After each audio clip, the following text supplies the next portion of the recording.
Nous avons vu que le chiffrement de César présente une sécurité très faible. La principale raison étant que l'espace des clés est trop petit. Il n'y a que 26 clés de chiffrement possibles. Avec un nombre si petit, il est possible de tester toutes les clés. Nous allons voir deux nouvelles techniques de chiffrement qui offrent une meilleure sécurité. Le chiffrement par substitution et le chiffrement de Wigner.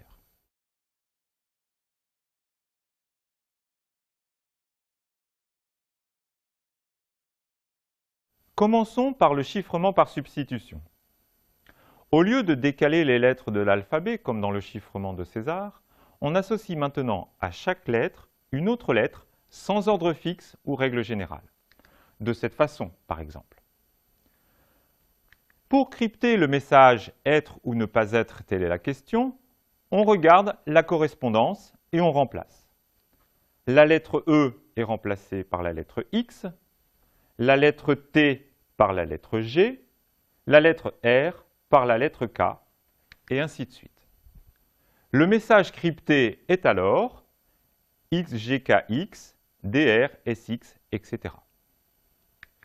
Pour le décrypter, en connaissant les substitutions, c'est-à-dire la clé secrète de chiffrement, on fait l'opération inverse.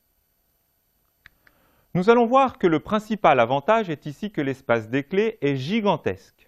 Il ne sera donc plus question d'énumérer et de tester toutes les possibilités. Il y a cependant des inconvénients. Tout d'abord, la clé à retenir est beaucoup plus longue. Elle est constituée des 26 lettres de l'alphabet. F, Q, B, etc. Mais surtout, nous allons voir que malgré ce grand nombre de clés, il est finalement assez simple de déchiffrer les messages interceptés.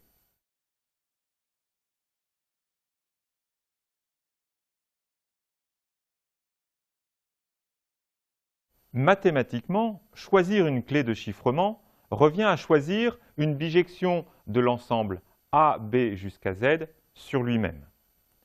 Il y a 26 factoriels choix possibles.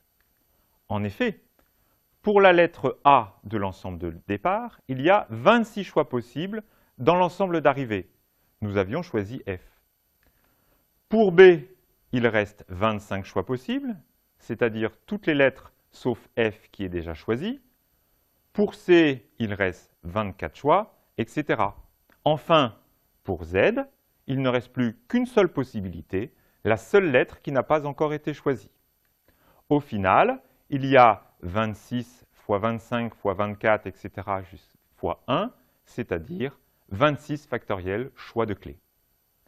Ce qui fait environ 4 10 puissance 26 clés. C'est un nombre immense. Il y a plus de clés différentes que de grains de sable sur Terre.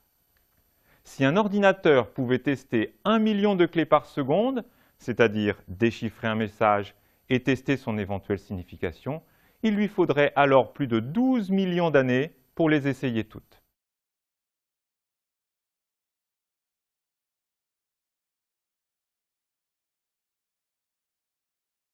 La principale faiblesse du chiffrement par substitution est qu'une même lettre est toujours chiffrée de la même façon. Dans l'exemple précédent, la lettre E est toujours transformée en la lettre X. Or, dans les textes longs, les lettres n'apparaissent pas toutes avec la même fréquence. Mais ces fréquences sont à peu de choses près les mêmes quels que soient les textes choisis.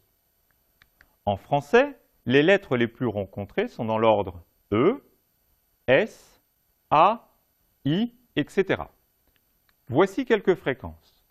La lettre E est de loin la plus représentée.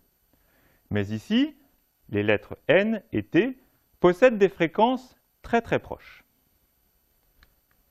Ces spécificités liées à chaque langue fournissent une méthode d'attaque que voici. Dans le texte crypté, on cherche la lettre qui apparaît le plus souvent. Si le texte est assez long, cela devrait être le E, ou plus exactement, l'image de la lettre E par la fonction de chiffrement.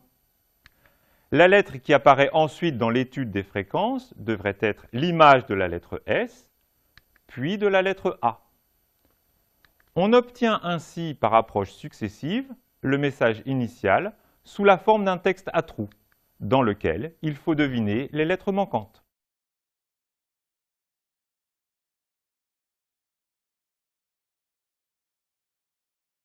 Par exemple, tentons de déchiffrer la phrase suivante, LHLZ, HFQ, etc. Dans un premier temps, on compte les apparitions des lettres. La lettre H apparaît 6 fois, la lettre F apparaît 4 fois, les lettres P et Z apparaissent 3 fois. Ce qui nous permet de faire dans un premier temps l'hypothèse que la lettre H crypte la lettre E et la lettre F crypte la lettre S, ce qui nous donne le texte à trous suivant.